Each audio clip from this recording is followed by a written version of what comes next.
Oh, Ibu Bapak yang ingin bertanya nanti tolong sebutkan nama dan kalau ada institusinya bisa disampaikan. Ya, singkat padat. Satu dulu, kita catat dulu. Kemudian kedua, ketiga pojok sana, keempat putri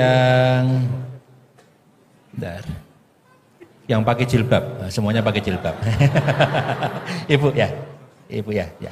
Baik, silakan. Pertama tolong nama dan mungkin asal supaya nanti kepada siapa pertanyaannya. Duduk Tidak boleh. Kepada saya ya, kepada Gus Bah dan Prof. Gores. Ya. Duduk boleh. Ya. Silakan. Ya. Ya. Bismillahirrahmanirrahim. Assalamualaikum warahmatullahi wabarakatuh. Warahmatullahi. Perkenalkan, nama Al-Fakir Maulana dari Solo. Saya akan bertanya kepada Gus Bah. Niki Gus, sebagaimana tema hari ini memahami Al-Quran dengan meneladani Rasulullah. Kami sering mendengar pengajian Gus Bah, yang mana Gus Bah sering mengaturkan, sering berkata, semakin banyak ayat yang kita pahami, semakin kita dekat dengan Allah Subhanahu wa taala. Kurang lebih begitu kalau salah nyuwun ngapunten. Atau bahkan Syekhona Maimun, Mbah Maimun menika juga dawuh, seberapa banyak kamu paham Al-Qur'an, maka sedekat itulah kamu dengan Allah Subhanahu wa taala. Pertanyaannya Gus, kami terutama kula mewakili anak muda yang awam ini banyak yang tidak jebolan pondok pesantren, bahkan tidak tahu bahasa Arab, hanya bisa membaca terjemah. Lah ini sedangkan panjenengan sering dawuh kalau misalkan memahami Al-Quran itu harus malian bil Arabiyah, harus menguasai mufradat banyak bahasa Arab. Tapi kita ini juga pengen dekat dengan Allah. Pengen dekat dengan Allah. Nah, apakah kita boleh membaca terjemah, sedangkan terjemah ini tidak bisa mewakili makna ayat itu? Ini yang pertama. Yang kedua, buatan berat yang kedua, yang ringan. Hari-hari ini lagi viral berita seorang Gus.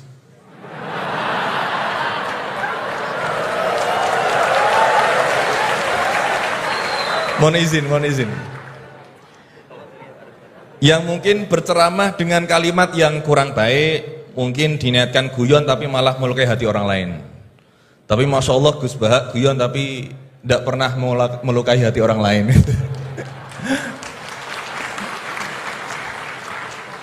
Nah, pertanyaan saya Gus, ngapunten, karena ini pasti ke Gus Bah, tidak mungkin ke Gus Quraisy Shihab, tidak mungkin. Karena pasti Gus Bah.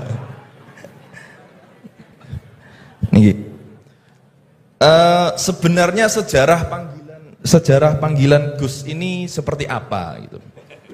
Apakah hanya dimaknai Gus ini adalah anaknya Kiai terus dipanggil Gus, atau bahkan mantunya Kiai saja, kalau jenengan katanya Gus naturalisasi gitu. Atau Gus swasta atau apa itu, atau bahkan bukan siapa-siapa kemudian bisa dipanggil Gus, sehingga misalkan kita sekarang bisa ini berlomba-lomba menjadi Gus bareng-bareng, jadi pokoknya lomba-lomba. Nah, dan apakah ini hanya di Jawa saja? Karena di Madura juga kami sering mendengar ada panggilan Lora. Lah ini sejarahnya sebenarnya apa gitu loh. Apakah juga kalau sudah menjadi kiai tidak bisa menjadi Gus lagi? Atau kalau sudah menjadi Gus tidak bisa naik menjadi kiai? Gitu ya. Itu pertanyaan yang kedua saya. Dan nyuwun sewu, di zaman Rasulullah itu apakah putranya Rasulullah juga dipanggil Gus? Kan juga tidak kan.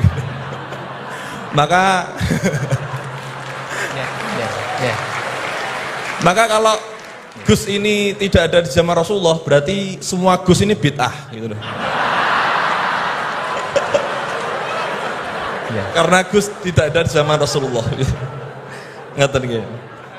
Ya, jadi intinya sejarahnya dan standarisasi Gus itu apa yang orisinil gitu.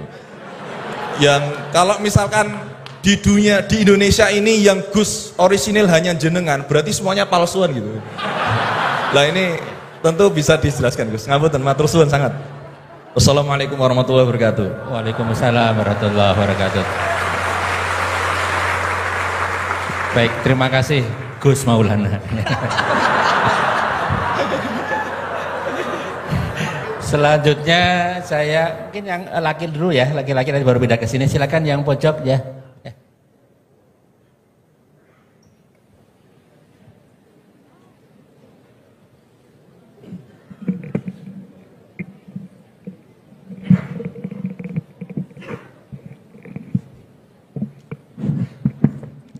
Assalamualaikum warahmatullahi wabarakatuh. Waalaikumsalam warahmatullahi wabarakatuh. Terima kasih Pak Rektor atas kesempatannya. Yang saya hormati Gus Baha, Prof. Quraisy.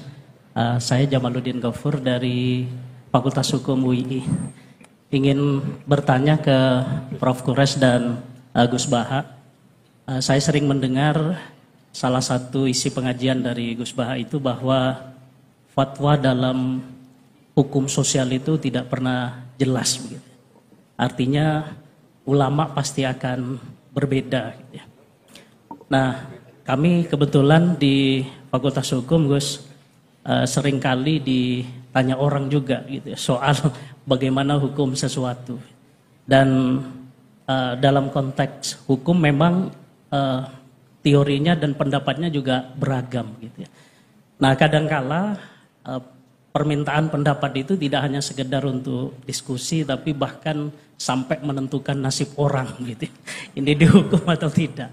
Nah, sehingga mohon penjelasan dari Gus Baha dan Prof. Quraisy kira-kira bagaimana panduan dalam Islam di tengah keragaman pendapat fatwa itu dalam kita memberikan pendapat atau keterangan-keterangan tentang hukum-hukum tertentu yang memang secara ilmu itu sangat beragam. Terima kasih. Assalamualaikum warahmatullahi wabarakatuh. Waalaikumsalam warahmatullahi wabarakatuh. Mohon izin Gus Baha dan Waris, ini 4 atau 2 dulu aja ya. Nanti baru kita lanjutkan biar nggak lupa ya. Ya, yang pertama Gus Baha, ini dari Gus Maulana tadi. Ini pertanyaannya, kan banyak yang tidak jebolan pesantren, tapi pengen dekat sama Allah. Boleh nggak baca terjemahan kira-kira gitu? Yang kedua tadi standar Gus yang orisinal, yang orisinal ya. Kemudian yang kedua dari ini Gus Ghafur. Ini dosen dari Eva, ini untuk Prof. Quraisy dan Gus Baha. Ini panduan untuk memberikan pendapat hukum kira-kira gitu kan? Karena ada dosen hukum yang saksi ahli, ada yang ahli menjadi saksi. Jadi bedanya. Mohon berkenan dari Gus Baha. Ya. Ini yang provokatif dulu itu ya.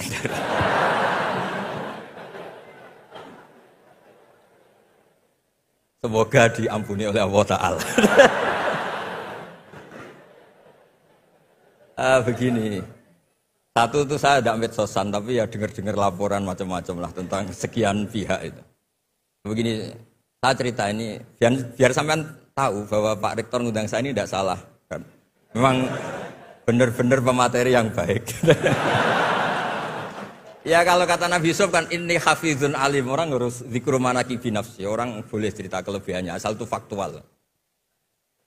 Begini, suatu saat, ini cerita di kitab Ihya, suatu saat Nabi Musa itu sholat istisqa. Itu doa apa saja itu sudah dipakai. Enggak mandi, Nabi Musa enggak mandi, tetap enggak mandi. Kata Allah, inna fihim namaman, di komunitas Anda yang ikut sholat itu ada yang tukang adu-adu, namam, provokator. Maka kamu doa kayak apa tetap enggak akan saya ijabahi. Nabi Musa, ya gampang Gusti, tunjukkan orang itu siapa, nanti saya usir dari majelis.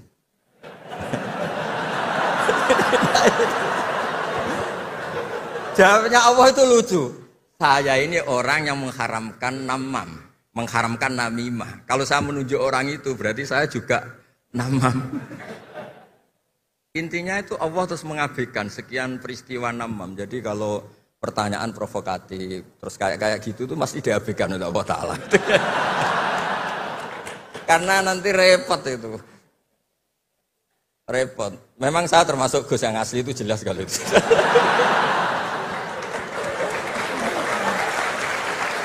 Itu, lah ini Pak Fatullah tahu betul keluarga saya karena beliau orang Jepara ngajinya di Kudus. Ya, terus masalah fatwa tadi, fatwa sosial itu atau memahami pakai terjemah begini seperti yang dikatakan Pak Kures. Ada pegangan yang umum kayak sidik, amanat, tabligh, fatona. Itu memang lewat terjemah nggak apa-apa. Tapi ada terjemah yang nggak mengganti bahasa Arab. Misalnya kata sembahyang, mungkin perasaannya orang Bali sembahyang itu apa, perasaan kita sembahyang itu apa, itu kan subjektif. Misalnya begini, ada ayat yang agak sensitif. Ketika Anda salah paham dengan istri itu wadribuhun, fasjuruhunna fil madoji wadribuhun. Itu kan riskan betul. Maka pukullah istri kamu. Pukul itu kan konotasinya itu buruk. Tapi di semua tareh, saya bilang tidak sebagian, di semua tareh itu disebut dorban ghairu mubarrihin, mukul yang tidak melukai. Jadi orang Arab itu punya adat. Kalau kecewa itu dorobu bin ni'al wasaub. Jadi mukul itu pakai kain, pakai kacu, pakai. Nah, di Jawa kata mukul itu ya mesti kekerasan itu. Nah, yang jenis ini turiskan kalau dari bahasa Arab pindah ke Jawa. Jadi ada yang riskan, ada enggak. Nah, sebab itu saya sering bilang, saya ini kan belajar tafsir insya Allah lah, khatam. Cuma saya tidak suka nulis, karena sudah ada yang nulis. Karena saya nulis tetap saja dianggap top Pak Kures, jadi tidak usah nulis lah, sudah ada. Begini, yang penting saya menghormati beliau karena nulis khatam. Pentingnya nulis itu memang khatam, mulai awal A sampai Z. Pentingnya khatam itu apa? Di situ ada dialog. Ada dialog Allah sama nabinya, sama kekasihnya, bahkan sama musuhnya. Misalnya sama musuhnya. Itu Nabi Musa masih dibilangi sama Allah. Faqula lahu qawlan layyinan. Ini penting saya utarakan. Nah, suatu saat Harun Ar-Rasyid ini didatangi ustadz. Mungkin ustadz yang amatir lah, masih latihan ustadz, jadi masih ekstrim itu. Ya Amirul Mukminin, ini nasihun lak, famusyaddidun alaika, fala tajidanna fi nafsika aliyya syai'an. Ya sampai latihan bahasa Arab nanti Pak Rektor. Bukan Anda, Gus naturalisasi tadi Anda. Saya akan memberi nasihat engkau. Kemudian cara nasihat saya itu musyaddid, ekstrim. Maka jangan kamu anggap serius. Maksudnya jangan penjarakan saya ketika saya nasihat ke kamu ini kasar. Jawabnya Harun Ar-Rasyid itu langsung bilang gini. Bilang ya jahil, ini karena Arab. Orang Arab itu kalau ngomong jahil itu tidak sekasar yang kamu bayangkan. Karena makanya bahasa Arab itu susah. Saya itu, ini cerita ke Pak Kures, ini curhat, bukan cerita mufti curhat. Kiai Jawa kalau maknani wailak waihak itu ciloko kue. Padahal sering Nabi itu kalau kecewa sama seseorang bilang wailak sama waihak. Akhirnya santri tanya, lo katanya Nabi itu halus sopan santun kok ngendikan wailak waihak yang artinya itu celaka kamu. Ada orang tanya Nabi dan orang itu tidak paham. Nabi ngendikan apa? Sakilat ka umuk. Cek siale mbokmu dan anak kue. Diterangkan enggak paham. Tapi sarah-sarah kayak kitab Irsyadus Sari itu bilang gini. Kalimatu tarohumin wa talatufin. Ini kalimat yang orang Arab tuh merasa dekat sehingga bilang wailak. Tapi Kiai Jawa tetap saja maknani ciloko. Masalahnya di konteks itu yang dawuh itu Kanjeng. Nah, saya ngendikan ini orang Solo ini kan enggak apa-apa. Kayak bakat gitu aja terus orang gitu. Nah, yang seperti ini enggak bisa dipindah ke terjemah. Dan itu saya teliti dari sekian tradisi, ya tadi kayak wadribuhun. Makanya terus ulama nyusuli dorban ghairu mubarrihin. Mukul tapi tidak melukai. Karena orang Arab itu biasa kecewa mukul pakai peci. Tapi kalau orang Jawa enggak berbayang mukul. Kedua misalnya contoh mahar.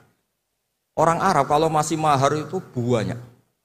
Karena jumlah mahar banyak, kemudian setelah suami istri hubungan intim, setelah dicerai itu kadang kepikiran ngambil karena maharnya misalnya Alphard 1 miliar gedung. Sehingga harus ada pelarangan mengambil ulang mahar.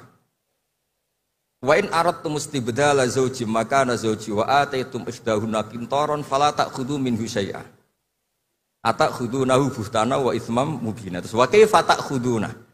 Mahar yang sudah kamu kasihkan jangan kamu tarik lagi. Wong kamu sudah hubungan suami istri kok maharnya ditarik lagi. Jangan.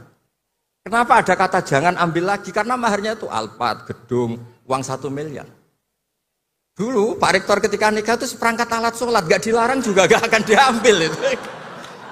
Artinya gini, gak mungkin andikan Quran turun di Indonesia ada kata fala ta'khudhu minhu syai'ah 100.000 seperangkat alat.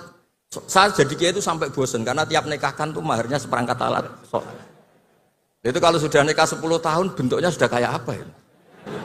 Itu nggak usah Allah repot-repot bilang jangan ambil lagi, jangan ambil lagi. Nah, itu kondisi yang antara kita dan tradisi Arab itu beda. Dan saya belajar tafsir sampai segitunya, makanya nggak salah lah kalau saya diundang itu nggak salah. Maksud saya yang naturalisasi tadi ya nggak usah diundang gitu maksudnya. Kalau nggak memenuhi kualifikasi tafsir loh ya. Ya karena kalau nggak memenuhi kualifikasi apa tafsir. Tapi jangan terus ngundang saya terus, nggak mau juga saya. Nah tadi yang pertanyaannya Pak dosen Pak Ghafur tadi. Nanti Pak Quraisy nambahin. Hukum sosial itu memang nggak pernah mengikat di semua sisi ya, karena memang patokannya itu begini. Saya ambilkan contoh di Quran ya, karena ini memang tema tafsir. Di hal-hal sosial itu kekasihnya Allah pun didhawuhi Allah begini. Wa in adri la'allahu fitnatul lakum wa mata'un wil akhin. Wa ma adri ma yuf'alu bi wala bikum. Jadi Nabi misalnya mau perang, misalnya perang apa ini, Allah terus bilang, "Muhammad kamu tenang saja, pasti menang." Enggak. Karena kalau dibilang begitu nanti kendelnya Nabi atau keberanian Nabi dikira karena ada jaminan, tetap. Sehingga nyuwun sewu Nabi juga pernah mengalami perang menang di Badar, pernah mengalami kalah di Uhud. Jadi di bab-bab sosial itu memang Allah membiarkan hukum sosial yang berjalan. Sampai Ibnu Khaldun ngendikan begini, saya masih ingat betul dan itu saya pegang. Nabi sebagai Nabi itu kena aturan hukum sosial. Meskipun beliau punya mukjizat kayak apa, ketemu orang harus santun, ketemu anak kecil harus sayang, ketemu orang sepuh harus hormat. Andai kan Nabi bisa terbang ke langit sekalipun, Mi'raj, tapi ketemu anak kecil nampar, ketemu orang sepuh ngeludahi, tetap gak diterima oleh publik. Walau kunta faddan ghalidhal qalbi lan faddu min khawlik. Betapa pentingnya tata krama sosial. Kata Ibnu Khaldun, hadza Rasulullah man uyyida bil kauni kulli. Ini Rasulullah orang yang di backup sekian alam raya. Tapi sekali melanggar tata krama sosial, tetap lan faddu min khawlik. Orang akan bubar. Sampai ngegoskan saya, sekarang tak pisoi. Wah Gus apa Gus kok mison, mesti langsung gitu. Ya coba misalnya sekarang, nyon sewu, saya ngeludahi Pak Rektor, langsung dipecat ya. Artinya tatanan sosial, meskipun saya keramat. Makanya kata Ibnu Khaldun, hadza Rasulullah man uyyida bil kauni kulli law syaa. Ini Rasulullah orang yang bisa mengendalikan alam raya karena kekasih Allah. Itu saja kena aturan, walau kunta faddan ghalidhal qalbi lan faddu min khawlik. Kalau engkau salah tatanan sosial Muhammad, orang akan bubar. Nah maksudnya gini Pak dosen, kalau tatanan sosial gini, saya pernah ditanya oleh dekan Fakultas Kedokteran. Pas ada diskusi dengan ya tadi orang-orang medis, misalnya begini, itu misalnya nyun sewu, tapi gak usah dijiwai, gak usah kamu, udah, dilupakan saja gak apa. Menyembuhkan orang koma itu baik apa tidak baik. Tapi misalnya orang ini kalau sembuh, pasti bunuh lagi, pasti merkosa lagi. Terus kita gimana? Ngasih makan juga sama. Orang miskin nggak bisa makan, nggak bisa apa-apa, nggak bisa makan, nggak bisa apa-apa. Berkahnya nggak bisa makan, nggak bisa apa-apa, dia tidak nyuri, tidak bunuh, tidak merkosa. Dan orang ini kalau sehat lagi akan begitu lagi. Wajib ngasih makan dah. Itu mesti orang itu, weh, kasihlah kemanusiaan. Satu, jangan nanti kumat lagi. Jadi hukum sosial itu mesti mindsetnya ulama itu beda-beda. Saya sering matur ke Pak Quraisy, saya itu pernah kata santri saya pernah katanya diundang ke Malaysia juga pernah katanya diundang ke Maroko. Saya bilang sudah yang kelas-kelas internasional Pak Quraisy saya ada usah. Kenapa? Jawabnya sederhana. Nanti kalau saya sering keluar negeri, terus semua kiai seneng keluar negeri, terus yang ngulang pondok saya siapa? Terus gue iling-ilingan nak neng dunia ono kiai desa sing alim kata saya maksudnya kiai desa tapi maca kitab ya cek bener rofa nasab. Tapi saya seneng sama kiai yang keluar negeri karena ini mewakili syiar. Saya seneng sama UI karena syiar gini. Tapi saya jangan disuruh jadi kiai di UI. Nanti gajinya tetap. Kalau kiai kan sering dapat gaji min khaisul layah tasib. Kayaknya jumlahnya banyak saya maksudnya. Jadi yang hukum-hukum sosial tuh biarlah alam yang. Ya sudah setuju ya. Oh ya pokoknya gitu. Silakan Prof. Kures, tadi terkait dengan pertanyaan panduan untuk memberikan pendapat, terutama pendapat hukum. Panduan dalam Islam untuk memberikan pendapat, terutama pendapat hukum karena punya implikasi kepada misalkan yang menjadi terdakwa. Kalau pendapat hukumnya salah, bisa jadi hukuman yang diberikan juga salah. Tampaknya seperti itu ya? Ya. Panduan Islamnya seperti apa, Pak Kures ya? Itu kan prinsipnya begini, jangan bicara kalau enggak tahu.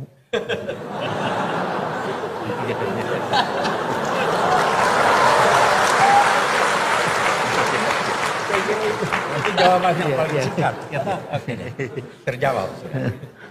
Ya jawabannya itu ya. Baik, terima kasih Prof. Kures, singkat padat. Selanjutnya kita undang Ibu yang bertanya mulai dari Ibu yang depan, kemudian yang kedua nanti yang tengah ya. Ibu dulu yang depan, yang pojok depan. Mohon dibantu panitia untuk mikrofonnya. Loh, Ibu yang depan sini ya. Oh, udah di sana ya. Udah nggak apa-apa. Kita izinkan Bu ya, diikhlaskan ya, Ibu ya. Nanti ya. Assalamualaikum warahmatullahi wabarakatuh. Waalaikumsalam warahmatullahi wabarakatuh. Pada Gus Baha juga Prof. Quraisy Shihab yang saya hormati. Perkenalkan saya Uswatun Hasanah dari Magelang, ibu rumah tangga biasa ya Pak ya. Alhamdulillah pada kesempatan ini saya bisa bertemu langsung dengan Gus Baha juga Quraisy Shihab ya, Profesor Quraisy Shihab. Nggak sia-sia tadi saya dari Magelang berangkat jam 7 sampai sini alhamdulillah nih. Syukur alhamdulillah saya bisa ada kesempatan tuh bertanya langsung ya. Langsung aja pertanyaan dua mau ketemu ya. Pertanyaan yang pertama, dalam Al-Qur'an itu ada kata-kata, ada ayat la yamassuhu illal mutahharun. La mutahharun di sini ada yang mengatakan suci tidak hanya hadas besar aja. Misalnya pegang Al-Qur'an. Loh, wis ngentot kok maca Qur'an, saya tegur gitu. Semestinya suci artine ora popo. Katanya gini lah. Ini apakah ini termasuk meneladani Rasulullah? Nah, ini pertanyaan saya ini yang pertama, apakah suci di sini harus hadas besar, hadas kecil, atau cukup hadas kecil aja gitu. Terus yang kedua, maaf ini ya, kebanyakan kan para kiai atau yang lain itu kan istrinya lebih dari satu.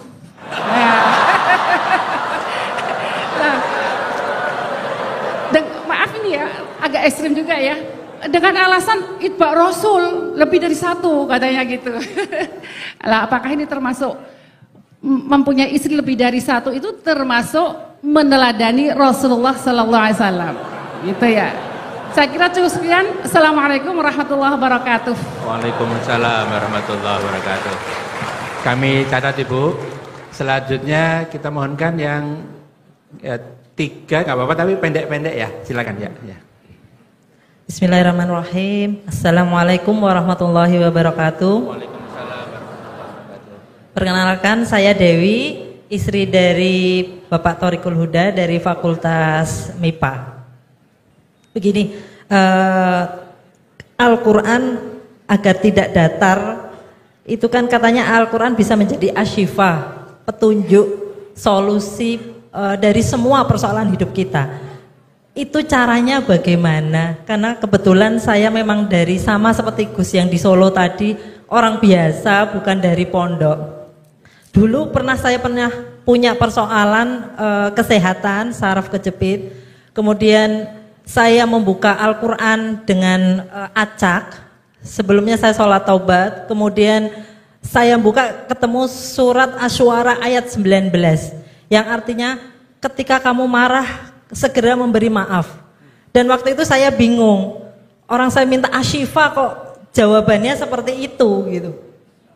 Ini implementasinya bagaimana? Tapi saya hanya menzikirkan ayat yang saya dapat itu sampai kurang lebih 2 minggu. Allah memberikan saya petunjuk. Saya diberikan persoalan anak, persoalan suami. Ini loh, ketika kamu marah, kamu harus segera memberi maaf. Dan ketika saya kurang lebih 2 bulan memperbaiki diri, saya tidak pernah marah. Alhamdulillah Allah ridho, saya sembuh dari saraf kejepit. Dan terus saya keterusan apa ya? Bukan, saya keterusan membuka Al-Quran ketika saya punya persoalan apapun. Bahkan ketika saya ada persoalan dengan suami, saya membuka Quran secara acak, kemudian saya menemukan surat Al-Hajj ayat 19. Inilah dua golongan mukmin dan kafir yang bertengkar.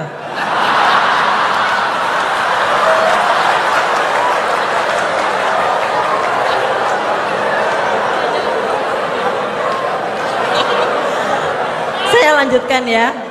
Mereka bertengkar tentang Tuhan mereka. Bagi orang-orang yang kufur dibuatkan pakaian dari api neraka, ke atas kepala mereka akan disiramkan air yang mendidih. Sewaktu saya dapat ayat itu tuh saya langsung makjleb gitu. Saya nangis, ya Allah, ini yang kafir siapa?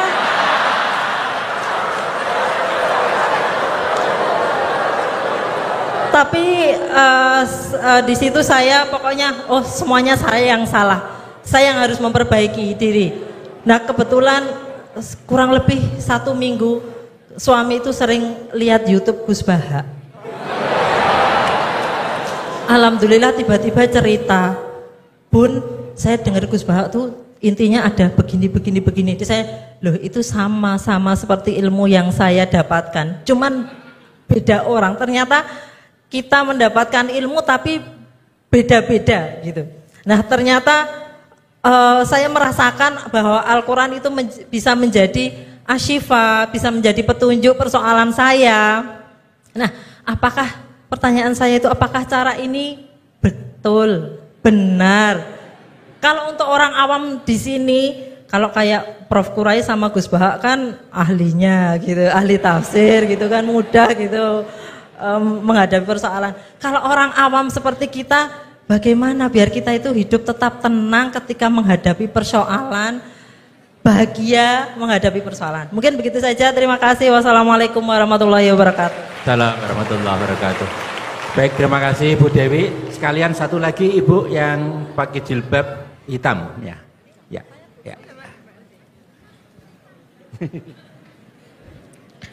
Bismillah, Assalamualaikum warahmatullahi wabarakatuh. Mohon maaf jika tadi saya tidak salah dengar ya, bahwa Prof. Quraisy mengatakan bahwa Rasulullah penjelmaan Al-Quran begitu. Nah, yang hanya Mohon sedikit maaf, yang Ibu, saya nama Bu. nama saya Lis dari Magelang. Iya. Nah, yang sedikit saya pahami, hanya sedikit saja, yaitu kalau Al-Quran itu kan kalamullah ya. Terus kalau Rasul itu adalah penciptaannya. Nah, apakah penjelmaan ini dikatakan sepenuhnya atau mutlak, atau sebagian saja, atau yang seperti apa penjelmaannya ini? Nah, itu saja yang ingin saya tanyakan. Mohon maaf sebelumnya. Jazakumullah khairan katsiran. Assalamualaikum warahmatullahi wabarakatuh. Waalaikumsalam warahmatullahi wabarakatuh. Terima kasih Ibu untuk pertanyaannya. Saya ulang Gus Baha dan Prof. Quraisy. Yang pertama Ibu tadi dari Magelang menanyakan terkait dengan ayat la yamassuhul Quran illal mutahharun. Kemudian yang kedua dengan argumen ittiba Rasul istrinya lebih dari satu. Itu gimana Gus tadi? Itu yang kedua. Apa ittiba Rasul itu seperti apa? Kira seperti itu. Kemudian yang dari Bu Dewi tadi terkait dengan apakah tafsir Al-Quran sebagai asyifa itu seperti apa? Kira-kira gitu. Kemudian yang ketiga terkait dengan tadi Rasul sebagai penjelmaan Al-Quran. Ya, penjelmaan ya tadi. Ya, kita mohonkan Prof. Quraisy atau Gus Baha dulu. Ya, Kedua. Ya, monggo. Ya. Ini jawab yang kok tadi kok tersangkanya hanya kiai, rata-rata kiai itu istrinya. itu selera lelaki bukan selera kiai itu.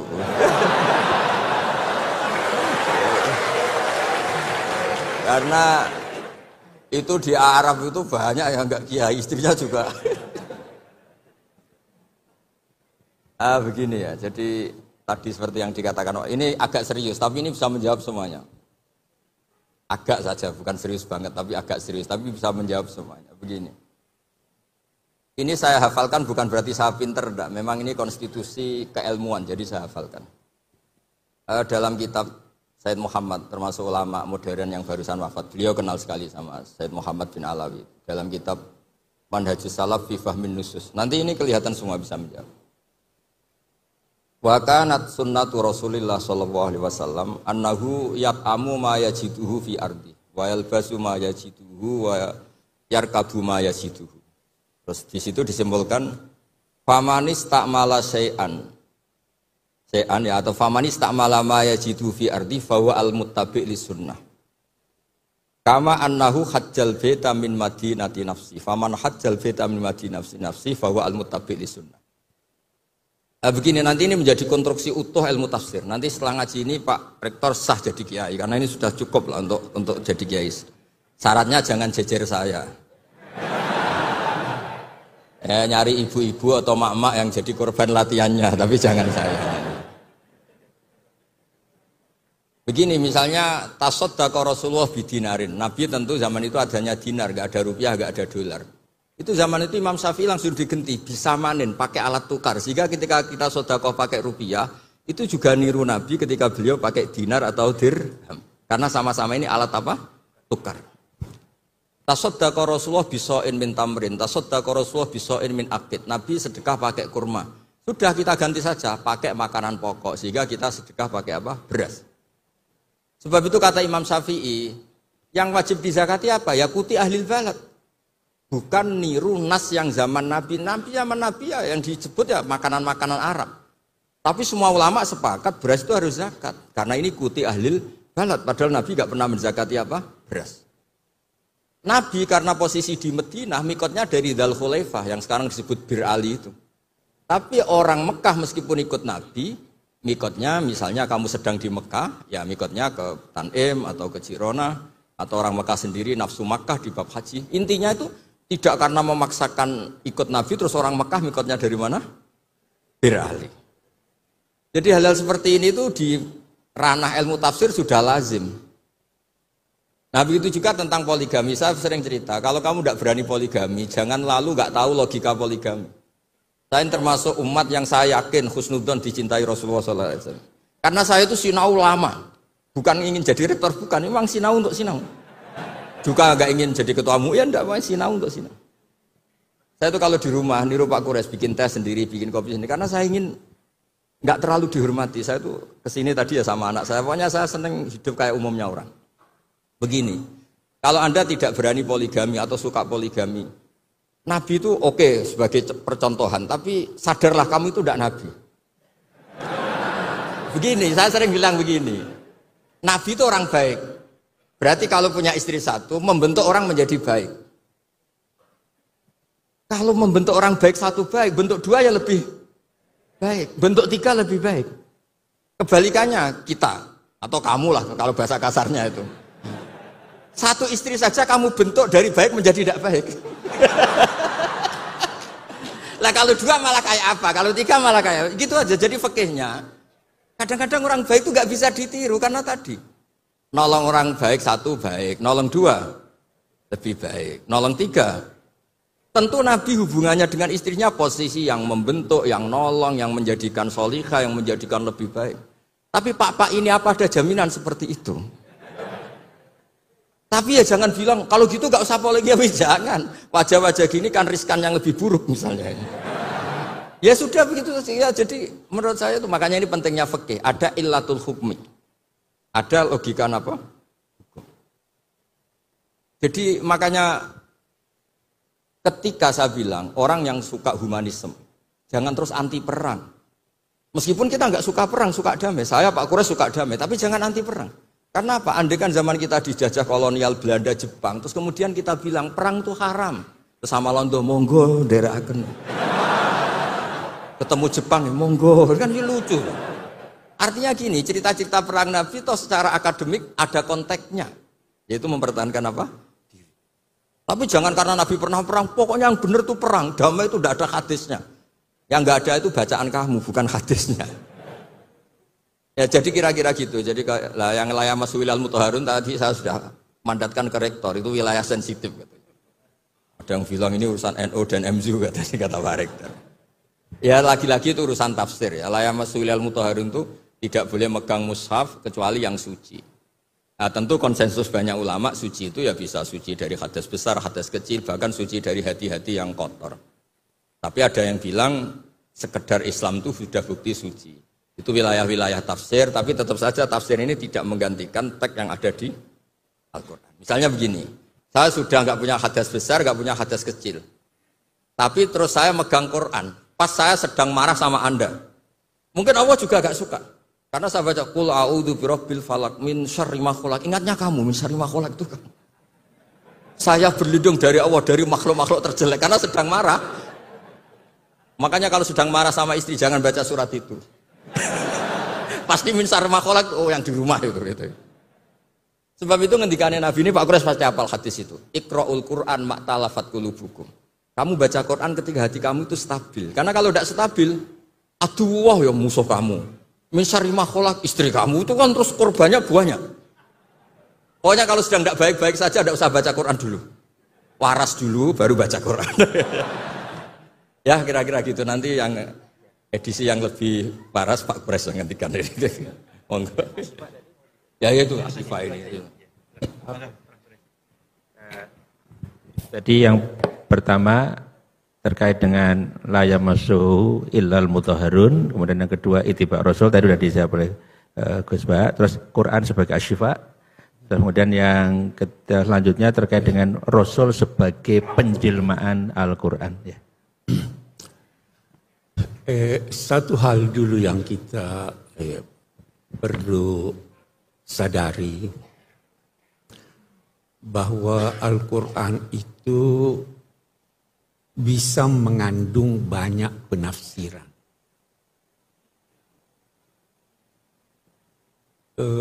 Karena itu sulit diterjemahkan.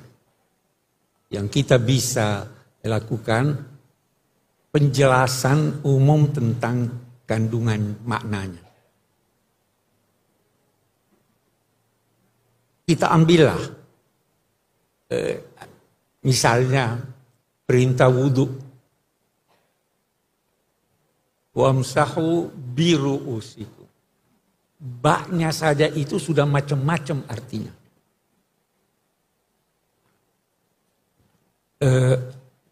Demikian juga yang lain. La yamassuhu illal mutahharun, banyak pendapat. Boleh jadi apa yang saya anggap benar, Anda anggap tidak benar. Ya kan? Itu orang Syiah berkata yang berhak, sebagian mereka ya, yang berhak memahami dan bisa memahami Al-Quran itu hanya Ahlul Bait. Karena apa? Al-Quran berkata, Innama yuridullahu yudhiba ankumur rijsa ahlal bait wa yutahhirakum tathira. Ada yang berkata Al-Mutahharun itu malaikat. Jadi bisa beda-beda. Saya ingin dari sini kita mengambil suatu pelajaran. Bahwa bisa jadi dalam rinciannya kebenaran itu beragam. Mazhab yang berkata seluruh kepala harus itu benar buat dia. Yang berkata sebagian benar buat dia. Karena memang Allah Subhanahu wa ta'ala menghendaki kita berbeda. Jangan anggap Tuhan mau kita itu bersatu semua sama. Kalau dia mau kita bersatu semuanya, dia tidak turunkan Al-Quran seperti ini. Dia tidak jadikan Nabi itu seringkali berkata, kamu benar, kamu benar, kamu benar. Ini prinsip yang harus kita pegang. Sehingga kita bisa rukun, oh Anda juga benar. Sama itu contoh populer, gajah itu bagaimana? Yang pegang belalainya, dia bilang, semuanya bisa benar. Itu satu. Seperti halnya, saya masuk itu saya kira pertanyaan pertama sudah terjawab ya.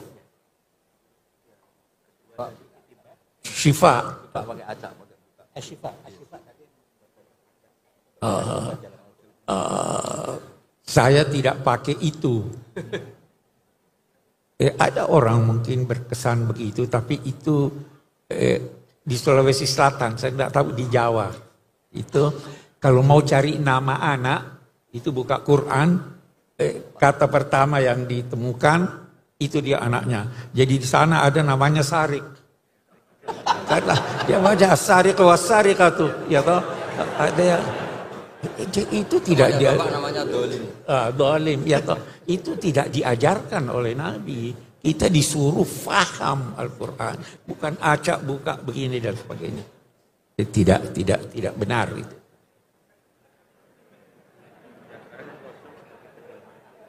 Penjelmaan. Oh ya. Saya kira kembali seperti tadi. Kita ingin fahami Al-Quran, lalu kita wujudkan pemahaman itu dalam kegiatan kita sehari-hari. Itu namanya kita menjelmakan. Nah, dan karena kembali lagi, karena pemahaman bisa beda-beda, maka toleransilah orang yang berbeda. Kita bisa bicara banyak soal ini, tapi saya akan ambil secara singkat. Kita di Indonesia, kita beda-beda kan? Tapi ada yang mempersatukan kita. Lebih-lebih umat Islam, ada yang mempersatukan. Yang mempersatukan kita di Indonesia itu ketuhanan yang Maha Esa. Ya kan? Semua kita. Yang mempersatukan umat Islam itu tauhid. Kemarin saya ada hadir satu diskusi, ada yang berkata begini Gus Baha, yang tidak sholat itu kafir. Saya tanya dia, bagaimana caranya orang masuk Islam? Dia bilang 2 kalimat syahadat. Kalau seandainya dia ucapkan 2 kalimat syahadat setelah subuh jam 8 pagi. Dia meninggal jam 11.30 sebelum zuhur. Dia dinilai muslim atau tidak? Dia muslim.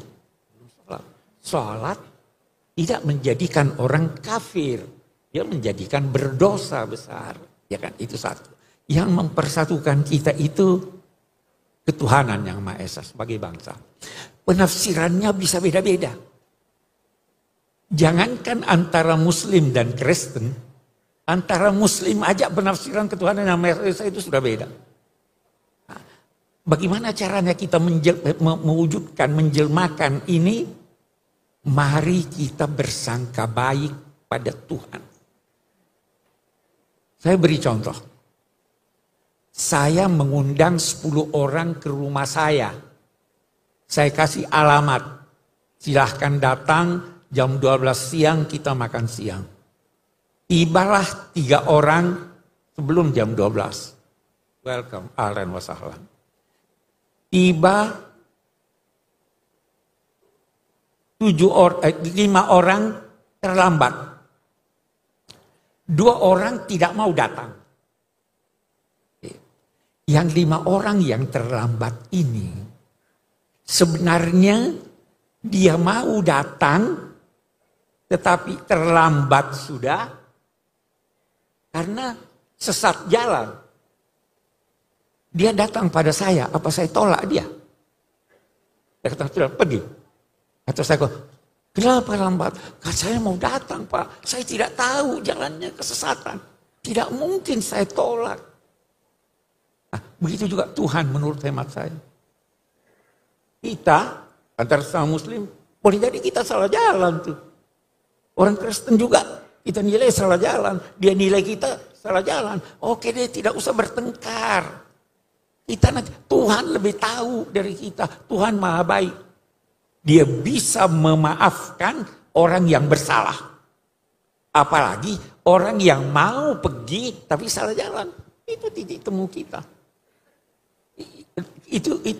Itu salah satu bentuk dari penjelmaan kalimat tauhid itu. Lalu Anda mau bertengkar, Mu'tazilah dengan ini punya sifat atau tidak sifat, banyak sekali. Bisa salah, tapi Tuhan Maha Pengasih, Maha Penyayang. Jadi penjelmaannya seperti itu. Selama itu dimungkinkan oleh kata Al-Quran, oleh ayat Al-Quran, kita terima aja walaupun kita beda pendapat. Sebab kalau tidak, bertengkar tidak ada habisnya. Saya kira itu. jelmaan. Baik, terima kasih Prof. Quraisy. Gus Pak, Prof. Quraisy, satu sesi lagi dibolehkan? Cukup ya? Oh, cukup ya? Kita Cukup. sampai setengah 12 kan? Iya. Oke, kita sampai setengah 12. 2 pertanyaan gitu nggak apa-apa ya. Tapi singkat padat Ibu Bapak. Singkat padat, tengah 12 kita. Oh, maaf. Oke. Masih? Oke. Ya. Baik Ibu Bapak, 2 pertanyaan singkat padat ya. Saya yang belakang sana pakai peci ya. Bentar. Ya, yang Anda ya, 1. Kemudian Ibu sana 1 ya. Ya. Ya. Baik, mungkin singkat padat, mohon izin ya. Ya. Ya.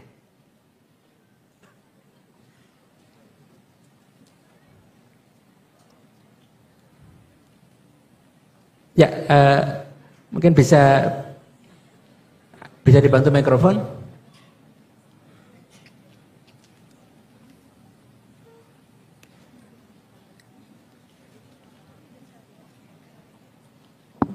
Ya, silakan. Assalamualaikum warahmatullahi wabarakatuh. Waalaikumsalam. Nama saya Indra Lukman dari Universitas Kiai Haji Ahmad Siddiq Jember. Di sini saya ingin bertanya terkait bagaimana bagi umat yang awam untuk mengkontekskan atau merelevansikan sebuah ayat pada fenomena yang terjadi di era modern ini, Gus. Saya ingin bertanya ke Gus Bah serta Gus Kiai Prof. Quraisy Shihab, yang dimana fenomena ini yang saya kaji terkait fenomena Down syndrome, yang dimana Down syndrome ini merupakan sebuah kondisi ketika kita berada di depan orang lain itu kita merasa baik-baik saja, namun sebenarnya kita itu dalam tekanan batin yang sangat luar biasa. Nah juga saya menemukan ayat yang dimana terdapat pada Quran surah Al-Baqarah ayat 42, yaitu wala talbisul haqqa bil batili wa taqtumul haqqa wa antum ta'lamun, yang dimana janganlah kamu campur adukkan kebenaran dengan kebatilan dan jangan pula kamu sembunyikan kebenaran sedangkan kamu mengetahui. Bisa dibantu mikrofonnya agak jauh sedikit karena kami nggak dengar. Ya, jangan terlalu dekat ya. Ya. Oke. Ya. Jadi bagaimana kita cara mengontekskan ayat Al-Quran dengan fenomena yang terjadi di era modern ini, Gus? Mungkin itu saja. Kontekstualisasi, baik. Kita cara kontekstualisasi ayat Al-Quran gitu ya. Oke. Dalam sebuah permasalahan. Ya. Baik, terima kasih. Pertanyaan satu lagi, Ibu. Ya, sana ya. Singkat padat, mohon menyebut nama ya. Ya. Assalamualaikum warahmatullahi wabarakatuh. Nama saya Esti Wahyuni. Saya dari Lombok. Udah ya. Saya dari Lombok, Gus. Ini pertanyaan untuk Gus Baha. Gus, saya sekitar 3 bulan yang lalu saya pergi menghadiri akad nikah di bawah kaki Gunung Rinjani. Di sana orang tua mempelai perempuan tidak mengizinkan anaknya untuk tidak akad dengan cara Rasulullah. Baik akadnya, baik bahasanya, baik caranya, semua dipisah. Tapi karena mempelai laki-laki tidak mengerti, akhirnya sampai sore diajarkan, lalu diajarkan dengan baik, akhirnya ditunda karena tidak sesuai dengan tata cara Rasulullah dulu. Itu namanya desanya Sembelia kalau nggak salah. Jadi kami pulang dengan akhirnya batal acara itu. Itu yang pertama, Gus. Ini untuk Profesor Tuan Guru Tuan Guru Quraisy Shihab. Saya sungguh penggemar berat sampean, Prof. Untuk Prof. Quraisy Shihab, apa yang sebaiknya dalam rumah tangga? Apakah tetap bertahan dalam pernikahan atau tetap bertahan dengan kesabaran dengan harapan bahwa suatu hari suami akan menjadi lebih baik atau tidak begitu. Tetapi apakah bertahan dan tidak itu, maksudnya bertahan sampai mencapai titik lelah atau bertahan dengan penuh harapan tentang perubahan itu. Ini terakhir untuk Gus Baha. Ayah saya 76 tahun Gus, dia penggemar berat Gus Baha juga. Sebaiknya mungkin kalau di YouTube jangan terlalu banyak bahasa Jawa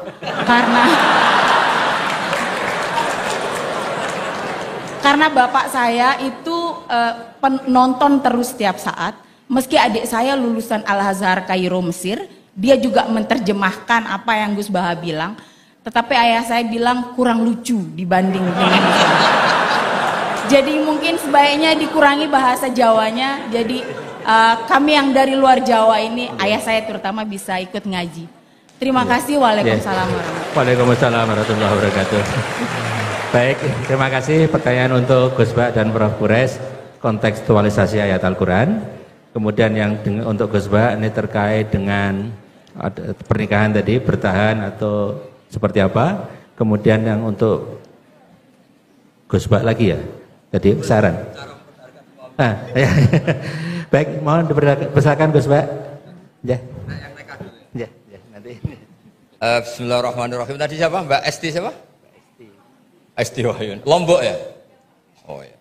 Jadi begini, kalau nikah itu tidak harus memaksakan persis seperti yang dipraktikkan Rasulullah SAW. Itu harus diberi pembelajaran. Dulu itu ada sahabat namanya Abdurrahman bin Auf. Itu lapor ke Nabi ya setelah nikah. Beberapa sahabat juga menikahi perempuan yang di luar panduan Nabi. Jadi Jabir itu anaknya Abdullah, punya saudara putri banyak. Dia tahu kalau panduannya Nabi itu halla bikron tola ibuha wa tola ibuk. Ya kalau kamu nikah bisa mungkin tuh yang perawan.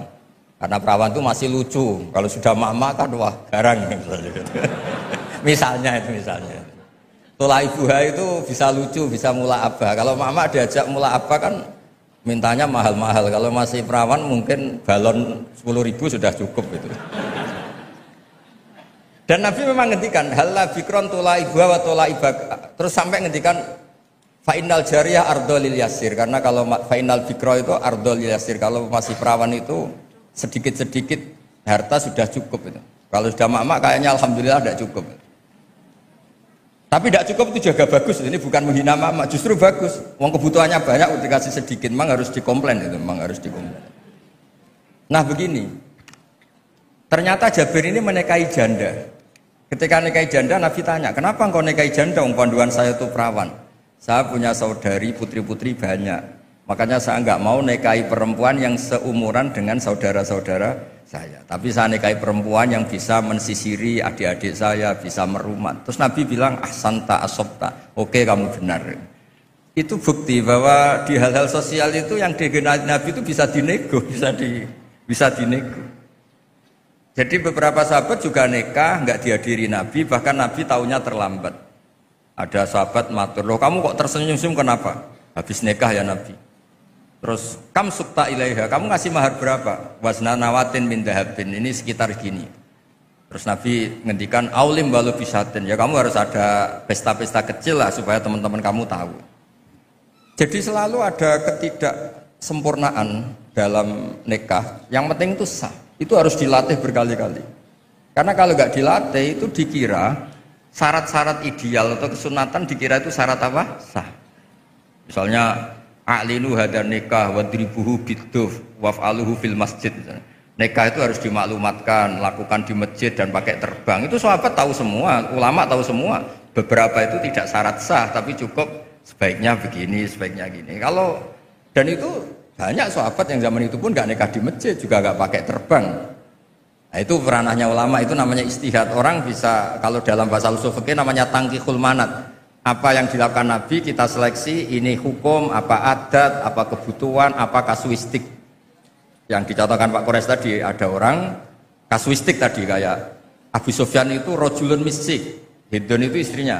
Ya Rasulullah, ini Abu Sufyan rojulun misik, ini lelaki ini pikir sekali, gak pernah nafakoi saya, apa saya boleh mengambil tanpa pamit?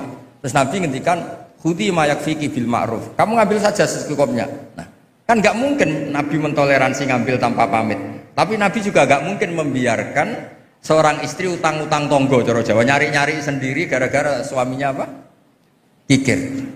Tapi tetap saja ini dianggap waqi'atu ainin, kasuistik. Kalau bisa ada solusi yang lebih baik, tentu solusi lebih apa? Baik. Nah itu jadi kalau saya mohon, jadi di bab-bab fikih itu tadi nikah zaman Nabi pun beberapa sahabat juga banyak yang nyun sewu tidak sesuai arahan Nabi. Tapi arahan ini dari awal memang tidak mengikat, kayak Nabi mengarahkan bikron. Tapi ketika Jabir nikahi janda Saiban, Nabi juga membenarkan. Jadi banyaklah cerita-cerita seperti itu. Ada sahabat yang milih sering sowan Nabi karena cinta, ada yang milih enggak karena takut ganggu Nabi. Makanya ada sahabat ditanya, bagaimana wajah Rasulullah SAW? Dia menangis sekeras-kerasnya. Saya tidak pernah melihat. Loh, Anda kan sahabat sering datang ke masjid Nabi. Haibatan lahu wa ijlatan lahu. Saya melihat beliau itu hormat sekali sehingga saya tidak berani menatap wajah beliau. Ada yang saking senangnya Nabi melihat Nabi terus. Itu kan wilayah-wilayah sosial. Nah, jangan-jangan yang kayak saya Pak Quraisy yang longgar di fikih itu karena nganggep Nabi itu mudah. Di bab-bab sosial itu mudah. Sampai sahabat itu ada yang nggak pernah tanya Nabi, kenapa kamu tidak tanya? Paling jawabannya if'al wala harat. Jadi maka ada karangan kitab itu if'al wala harat. Lakukan tidak ada masalah. Karena Nabi sering ditanya, jawabnya if'al wala harat. Terus ada kaidah ini terakhir dari saya, ma khuyira Rasulullah sallallahu alaihi wasallam baina amrayni ilakhtara aisarohuma ma lam yakun isman. Nabi itu enggak disuruh milih dua hal kecuali milih yang paling mudah, asal hal ini tidak maksiat. Jadi kayak jenengan gini yang datang di sini, belajar tafsir apa datangkan Pak Quraisy nguraikan tafsir, mudah mana? Mudah datangkan kan, yaitu ya berarti yang sentingnya Nabi. Karena kalau belajar sendiri kan repot. Pak Quraisy untuk jadi ahli tafsir 60 tahun belajar. Saya mulai kecil sampai sekarang belajar. Yang nggak belajar gugat tok.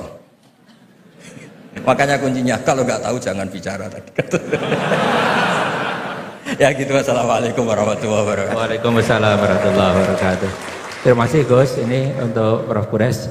Bagaimana mengkontekstualisasi Al-Quran untuk saat ini? Kontekstualisasi ajaran ayat-ayat Al-Quran. Ya.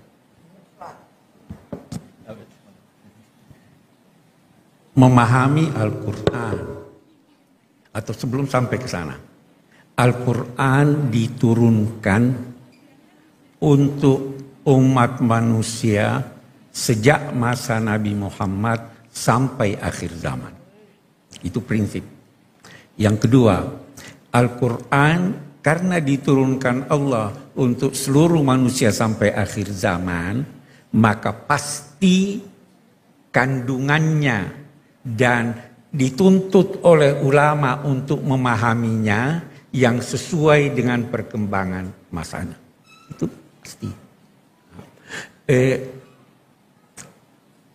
Adanya perkembangan masyarakat menjadikan masyarakat masa lalu sedikit atau banyak pasti berbeda dengan masyarakat kita. Dan karena itu penafsiran masa lalu tidak mutlak harus kita pegang. Kita perlu untuk memberi pemahaman baru terhadap ayat-ayat Al-Quran, tetapi dengan syarat yang memberi pemahaman baru itu adalah mereka yang memenuhi syarat-syarat penafsiran. Orang yang kayak Gus Baha ini bolehlah, ya toh? Karena ada, bukan setiap orang menafsirkan ini dan sebagainya. Nah, dalam perkembangan terakhir saya insya Allah minggu depan akan bicara dalam satu seminar tentang itu.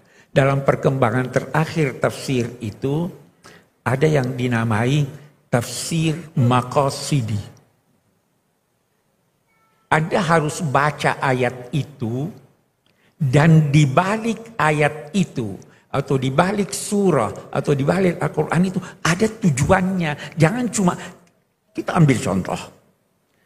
Pemilu yang lalu di Jakarta, ribut Al-Ma'idah 51. Keributan itu karena tidak mengerti Al-Quran. Tidak mengerti apa arti aulia. Tidak mengerti ada kata di dalam Al-Quran. Tadi Gus Bahar sudah singgung, ada kata di dalam Al-Quran yang kita tidak bisa terjemahkan secara harfiah. Saya ambil contoh kalau dari hadis. Bentar saya beri contoh dalam Al-Quran. Nabi bersabda, saya ingin salat dikumandangkan, kemudian saya suruh seorang jadi imam salat, baru qamat, baru saya mau pergi bersama sekian banyak orang membawa kayu bakar untuk membakar rumah-rumah muslim yang tidak ke masjid salat. Apa memang wajib ke masjid? Tidak kan? Kenapa Nabi mau bakar? Anda harus paham bahwa ada yang dinamai penekanan, istilah dalam tafsir taglil ini untuk memberikan ini perlu. Bukan berarti memang Nabi mau ini. Memang berarti bahwa Nabi memang mau bakar. Itu banyak begitu. Jadi kita harus paham ini. Berdasarlah ulama-ulama lalu telah memberikan penafsiran, pencerahan untuk masyarakatnya. Ulama masa kini dituntut untuk memberi penafsiran dan pencerahan untuk masyarakat walaupun berbeda dengan yang lalu selama masih dimungkinkan oleh teks. Saya kira itu. Baik, terima kasih Prof. Quraisy, kita beri tepuk tangan Bapak. Alhamdulillah kita sudah di penghujung acara dan kita sudah melakukan ngaji bareng sejak tadi jam 9 lebih sedikit. Saya yakin banyak hal yang bisa kita pelajari. Dan sekali lagi atas nama Universitas Islam Indonesia saya mengucapkan terima kasih yang luar biasa pada Gus Bah dan Prof. Quraisy dan juga yang membersamai termasuk Mbak Naswa yang mengawal Prof. Quraisy dari Jakarta. Dan juga pada tamu-tamu kehormatan yang hadir di sini, baik dari UI maupun luar UI, ada pimpinan dari USM Universitas Semarang, ada beberapa hadir, kemudian ada dari Yayasan, ini Pak Sekretaris Pembina Yayasan hadir bersama kita, dan juga beberapa bersama jamaah, dan juga Pak Hafidz Hasrom, beliau adalah DPD dari DIY periode yang lalu, beliau dekat dengan UI, orang Jepara juga Bapak. Dan Ibu Bapak semuanya yang mohon maaf tidak bisa saya sebut satu persatu tanpa mengurangi rasa hormat. Mari kita syukuri hari ini dengan membaca hamdalah bersama-sama. Alhamdulillahirrabbilalamin. Mohon maaf jika ada yang kurang berkenan. Wassalamualaikum warahmatullahi wabarakatuh.